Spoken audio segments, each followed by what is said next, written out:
because we only have one amendment on the floor, and we're dealing with this one. So I'm going to ask for her amendment and that we get 3 bids. Is there a second? Second. Moved and seconded to amend by adding and get 3 bids. I've now stated it. It's what's before you. Yes, what I thought you were going to say is, we already have one motion on the floor. How come she's making another one? But the thing to remember is, you can only have one main motion on the floor. You can have, these are properly called subsidiary motions because they're helping motions. We can have a number of these on at the same time.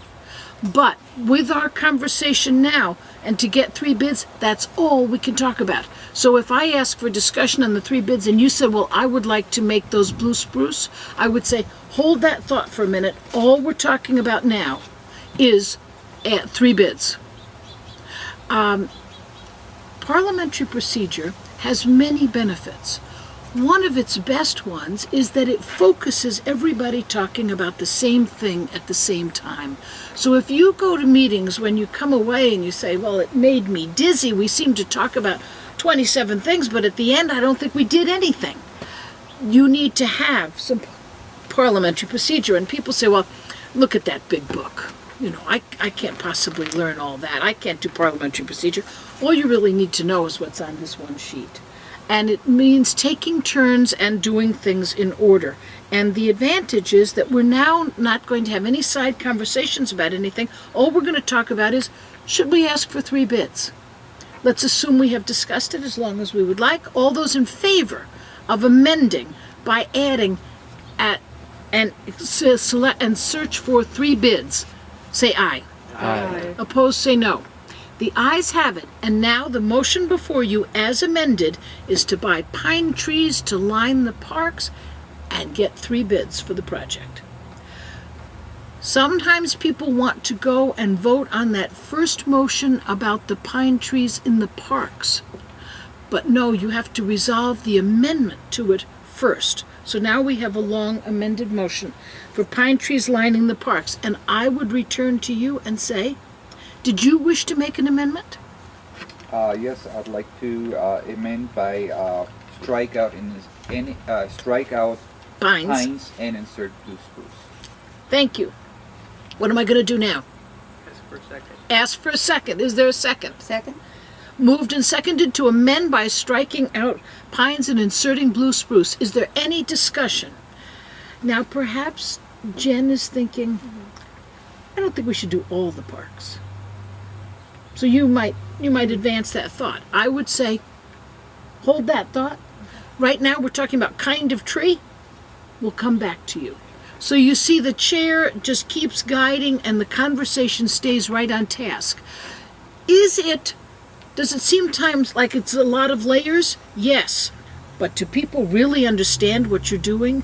Yes. Does it save time because you're all talking about just one thing at a time? Yes. Yes. So when Jen stands up and asks that question, she's out of order? We never say the person is out of order. We say at this time the discussion is out of order, but we will come back to you. And that's the proper response from the chair?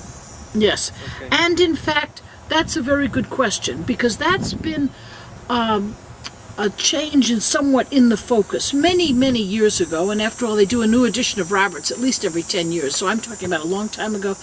The chair had not such a large role in being a facilitator for the people in the audience, but now all the parliamentary authorities really stress that. So if we were just having discussion and you said something that might be an amendment, I could ask you, did you wish to make an amendment? That's appropriate. Yes. I was wondering if she made an amendment and you told her that it was not out of order, would she be the first person to go to after the amendment was set? After we finish that one, yes. Yes, that would be the correct procedure. But she would have to go to the microphone or raise her hand or do something to let me know she wanted to, because sometimes once you deal with the amendment that's being had, because I might have come back to, was it Reinhold? Right. Yeah. I might have come back to Reinhold and say, did you wish to make an amendment? He said, no, change my mind. So in other words, there's no obligation.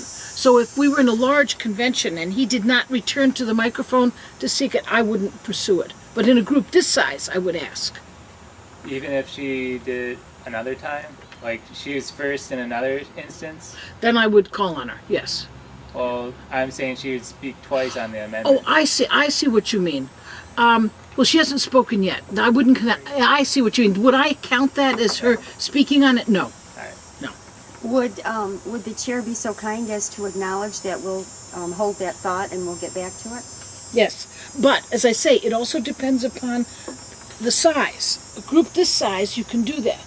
What about the actual If we had a, convention? yeah, right, then it's not likely. Not likely. She would have to regain the microphone. So once the motion that we're working on is amended and done and voted on, then the chair will ask, is there any other Discussion. amendments or discussion? And she could return to it then, yes. But no, in a convention situation, you would not necessarily expect that they would be able to keep track of returning, because it's very likely that I have 6 microphones going. Right, okay.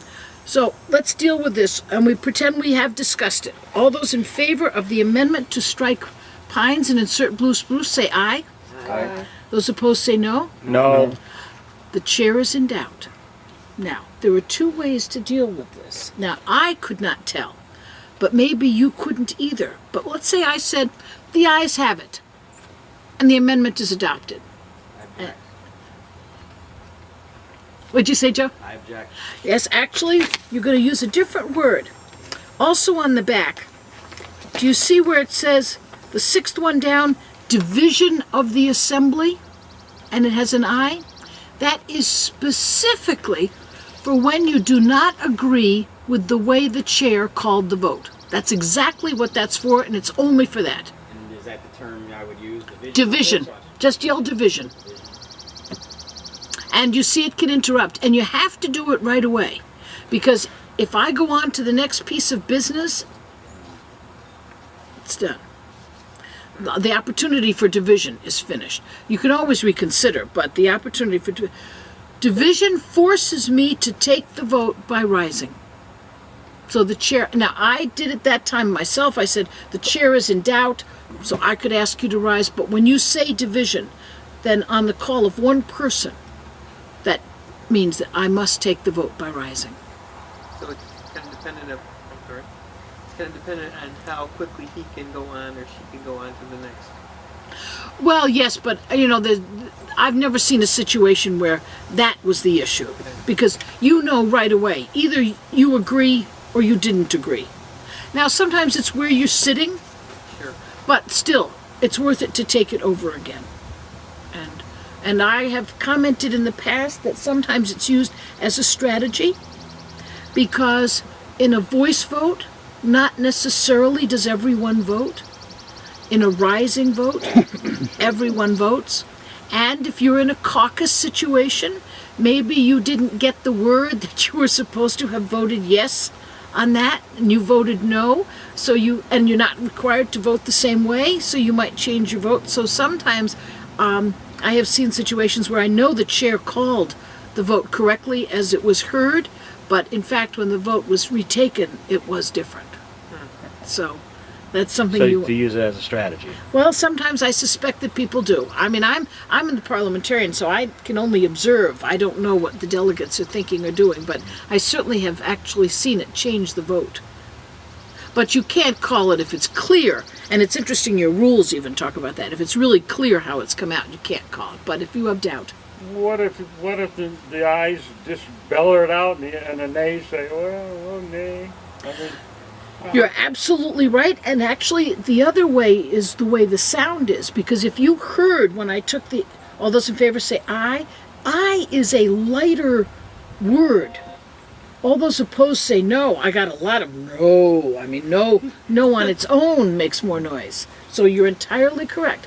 And if that is your judgment, that's why I don't retake a voice vote. When I retake it, I take a standing vote. So I'm voting by another means for exactly the reason you're suggesting.